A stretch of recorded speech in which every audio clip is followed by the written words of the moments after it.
Sa ilalim ng sermon na may titulo na, Ang Utos na Magmahalan, pag-aralan natin ang salita ng Diyos.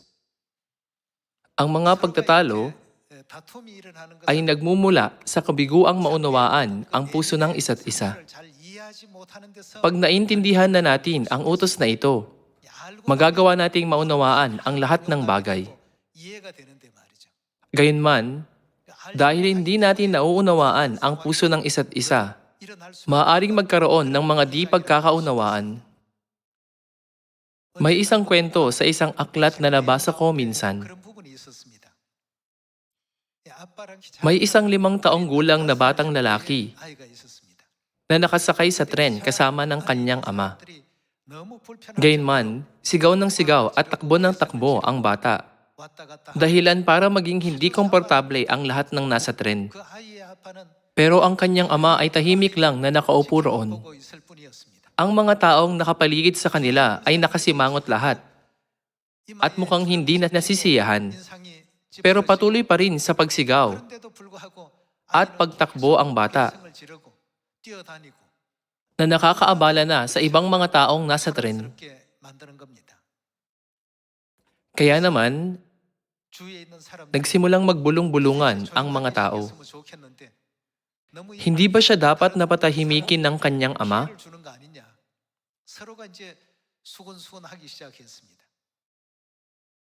Gayunman, pinanonood lang ng ama ang anak niyang tumatakbo at sumisigaw. Hindi na nakatiis ang isa sa mga pasahero. Kaya pinuntahan niya ang ama at galit na sinabi kung gaano na sila naiinis. Hindi mo ba alam ang tamang asal sa pampublikong lugar? Paano mo nagagawang hayaan lang ang anak mo na makaabala sa lahat ng pasahero? Pakiusap, patigilin mo siya sa pagsigaw.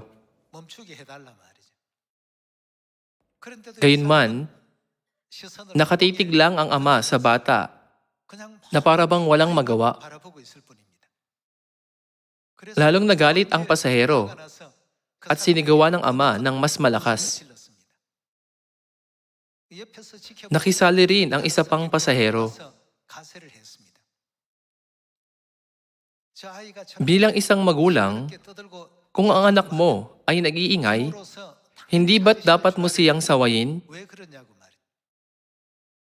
Kaya nakisali na rin ang ibang mga pasahero.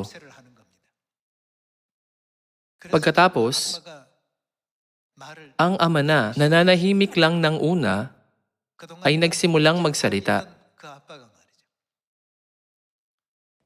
Nasawi ang nanay ng bata sa isang aksidente sa kalsada. At ngayong tapos na ang libing, pauwi na kami ng anak ko sa aming bayan. Hindi ko alam kung paano ko ipapaunawa sa bata ang pagkamatay ng kanyang nanay. Kaya ako ganito ngayon. Ang bata ay naguguluhan matapos masaksihan ang pagkamatay ng kanyang nanay. Kaya sumisigaw siya ng ganyan. Pagkatapos nito, nagsibalikan ng mga pasahero sa kani-kanilang mga upuan. Hindi na naiinis sa bata.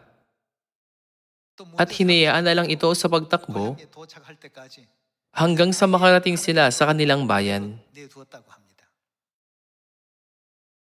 Gaya nito, mabilis nating hinuhusgahan ang isang bagay. Kung mauunawaan natin ang tunay na dahilan kung bakit ginagawa ng isang tao ang kanyang ginagawa, mapapatawad at mauunawaan natin ang lahat ng bagay. Gayunman, pag hindi natin nauunawaan ang puso nila, nagrereklamo tayo dahil naaabala tayo at pagkatapos ay nagagalit. Mauunawaan natin ang lahat pag tinignan natin ang nasa loob ng puso ng bawat isa. Lalo na sa ating pananampalataya. Ang lahat ng anak ng Zion ay naglalakad sa landas ng pananampalataya. Nagnanais na pumunta sa kaharian ng langit, nagsasagawa ng kalooban ng Diyos, at nais na makatanggap ng maraming pagpapala. Gayunman, may mga pagkakataon na hindi tayo magkasundo dahil sa magkakaiba ang mga opinyon natin.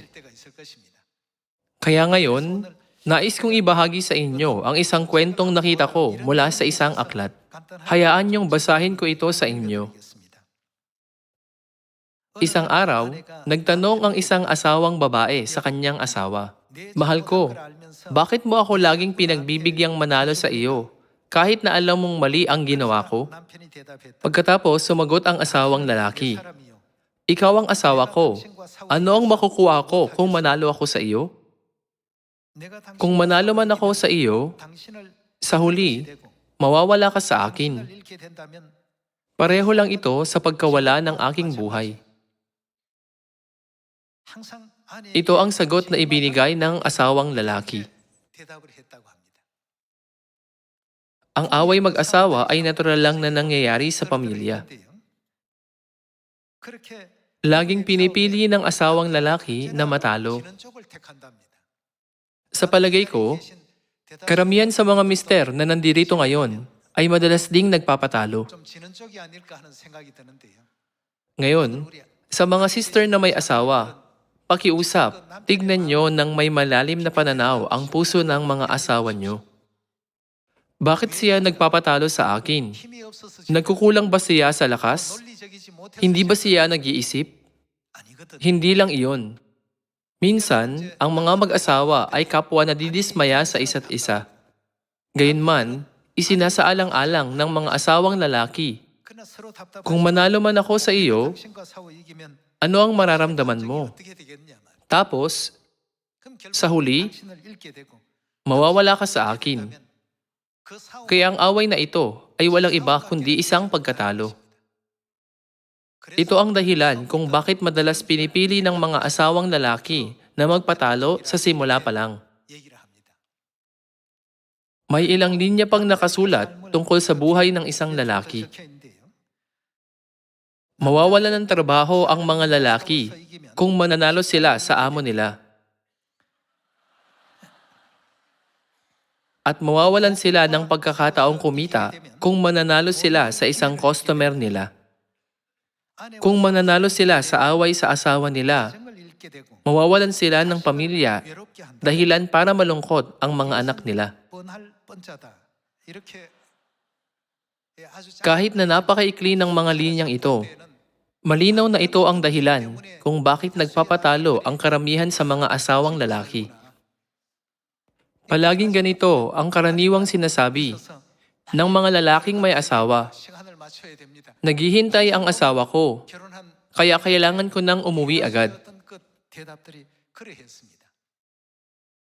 Dito, kung mananalo ang isang lalaki sa amo niya, mawawalan siya ng trabaho. Kaya mas mabuting hindi na lang makipagtalo. Dapat na magpatalo sa away na iyon. Kaya may kasabihan tayo na, ang pagkatalo ay ang tunay na pagkapanalo, hindi ba? Hindi ito isang taktika na nilikha ng mga duwag para lang makatakas sila. May mas malalim na intensyon ang mga asawang lalaki sa likod ng lahat ng ito. Dahil walang nakasulat sa aklat tungkol sa mga asawang babae, patungkol lang sa mga asawang lalaki ang mga bahaging nabasa ko. Sinasabi na ito ang di nakikitang buhay ng mga lalaki. Sa trabaho, dapat silang magparaya sa mga amo at mga customer nila. At sa pag-uwi nila, dapat silang magparaya sa mga asawa nila. Lagi silang nagpaparaya. Kung gayon, mali ba ang pinipili nilang gawin? Siyempre, hindi. Ito ay dahil iyon ang buhay ng pagkapanalo. Sa pagbabasa ko nito, napaisip ako, paano naman sa ating simbahan? Sa simbahan, halimbawa, kung may pagkakaiba ng opinyon sa pagitan ng isang may hawak na titulo at ng mga miyembro, ano ang dapat na gawin ng may hawak na titulo? Kung mangyari ang parehong sitwasyon sa simbahan, pag nanalo ang isang may hawak na titulo sa mga miyembro, mawawala sa kanya ang mga miyembro. Ang kaluluwang niligtas ng Diyos sa pamamagitan ng sakripisyo ay mawawala lang dahil sa sarili nating pagkapanalo. Ito ang dahilan kung bakit tayo tinuruan ng Diyos na maging matiisin at kung bakit niya ibinigay sa atin ang utos na magmahalan. Pag hindi nagagawa ng isang tao ang kanyang mga tungkulin, marami tayong napupuna sa kanya. Gayunman, sa huli, mas marami ang mawawala sa atin. Ngayon, pag-isipan natin kung bakit ibinigay sa atin ng Diyos ang utos na magmahalan. Sa pananampalataya man, sa Ebanghelyo, o sa buhay pamilya, tila mas mabuting piliin ang buhay ng pagpaparaya.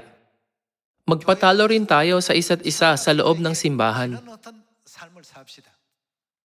Pag magkakaiba ang ating mga opinyon, ang pagpaparaya ang pinakamatalinong paraan upang maisapamuhay ang ating mga buhay, hindi ba? Kung mananalo ang asawang lalaki sa amo niya, mawawalan siya ng trabaho.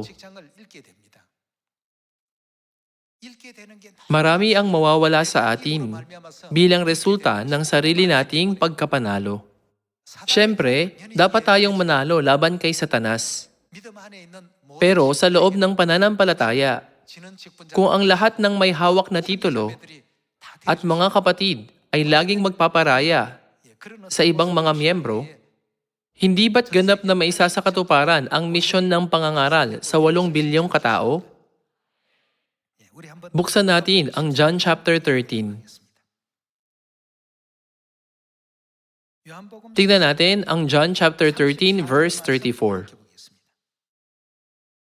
Isang bagong utos ang sa inyo'y ibinibigay ko. Ano ang dapat nating gawin? Na kayo'y magmahalan sa isa't isa. Kung paanong minahal ko kayo, magmahalan din kayo sa isa't isa. Sa pamamagitan nito, ay makikilala ng lahat ng mga tao na kayo'y aking mga alagad, kung kayo'y may pag-ibig sa isa't isa. Ang Paskwa at ang Sabat ay kabilang sa napakaraming utos na ibinigay sa atin ng Diyos. Gayunman, hindi natin dapat nakalimutan ang utos na magmahalan kayo sa isa't isa. Kaya ang Biblia ay naglalaman ng mas maraming record patungkol sa pag-ibig. Bakit ganito ang pag-uugali ng asawa ko? Bakit hindi siya magbago? Pag naiintindihan nyo kung bakit, mauunawaan nyo na may dahilan ang lahat ng bagay. Tuwing holiday, gustong lumabas ni Mrs. kasama ang kanyang mister. Pero ayaw ni mister at mas pinipiling makipagkaibigan sa sofa. Mga kapatid, pakiusap, isipin nyo itong mabuti.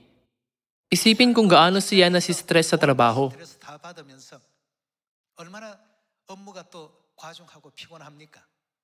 Pagka-uwi niya, nais niya lang mahiga at magpahinga. Kaya mahirap para sa kanya na lumabas ulit. Gayunman, marami pa ring mga mister ang handang lumabas para sa kanilang asawa at mga anak. Ano't ano pa man, mabuti ang ginagawa niyong lahat. Gayon din sa mga asawang babae. Mula sa pananaw ng asawang babae, matapos ang gawaing bahay sa buong linggo, nais niyang ilabas ang kanyang asawa at mga anak para makalanghap ng sariwang hangin.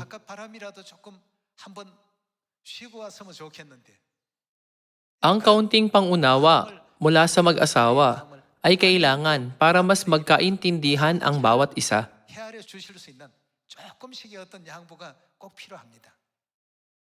Ang pagmamahal ay hindi dapat na nagmumula sa iisang panig lang, kundi ano ang sinabi ng Diyos?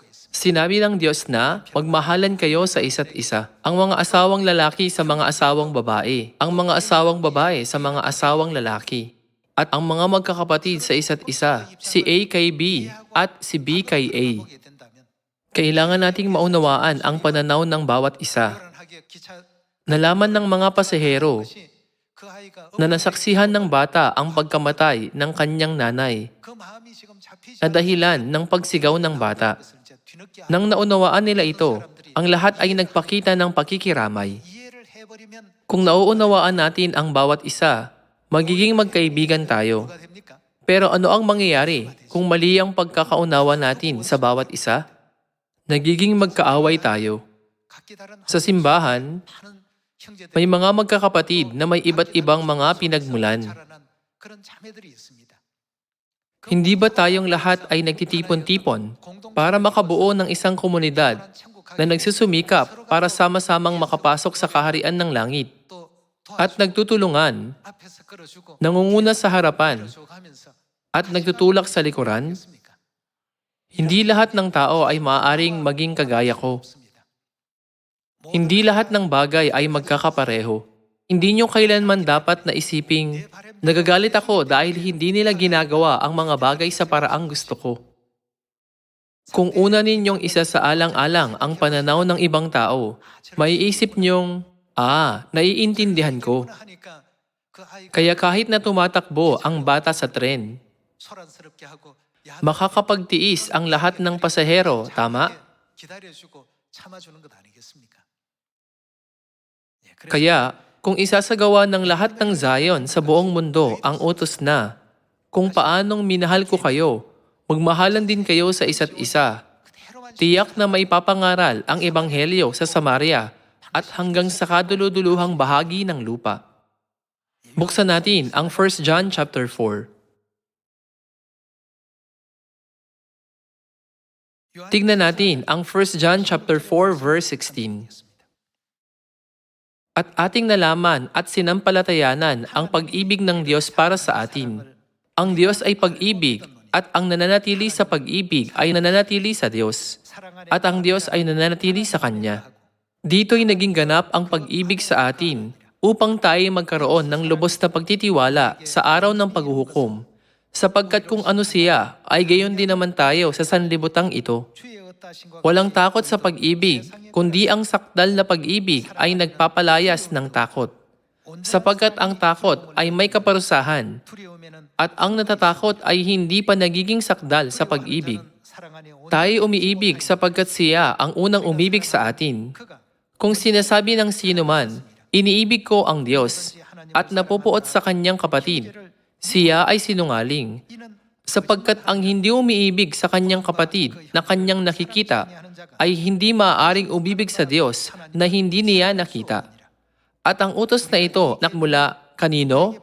Sa Kanya ay nasa atin, na ang umiibig sa Diyos ay dapat ding umibig sa kanyang kapatid. Mga kapatid, hindi ba't nais niyong lahat na matanggap ang pag-ibig ng Diyos? Kaya, ang utos na ito, na isang tungkulin sa pagitan nating magkakapatid, ay dapat nating isakatuparan.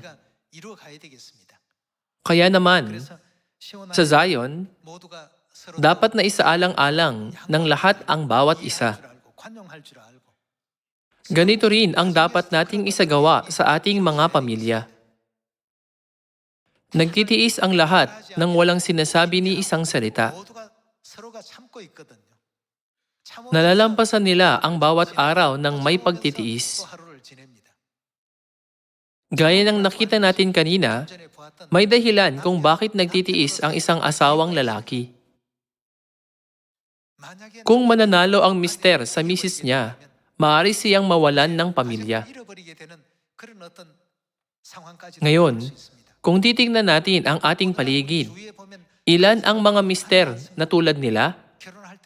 Pag nagpapakasal ang mag-asawa, nagsusumpaan sila na hindi kailanman magbabago ang pagmamahalan nila. Pero, ilan ng mag-asawa ang nakikita nating naghihiwalay pagkatapos lang ng 1 o 2 buwan? Nagkakaroon ng mga ganitong problema dahil ipinipilit nila ang sarili nilang mga pananaw. Gayon din sa ating simbahan. Pag tinignan natin ang lahat ng bagay mula sa sarili nating pananaw, tila nagkukulang ang lahat. Nagkukulang si A, nagkukulang si B, at nagkukulang din si C. Kaya nadidismaya tayo at tumataas ang ating boses. Dahil dito, natatakot at lumalayo sa atin ang isang tao. Bilang resulta, nagkakaroon ng maraming problema sa simbahan, sa mga pamilya, o sa anumang grupo dahil sa kakulangan ng pangunawa sa bawat isa. Ito ang dahilan kung bakit sinusuri natin ito ngayon. Kahit na alam ng asawang babae na mali ang ginawa niya, patuloy niyang ipinipilit ang kanyang punto.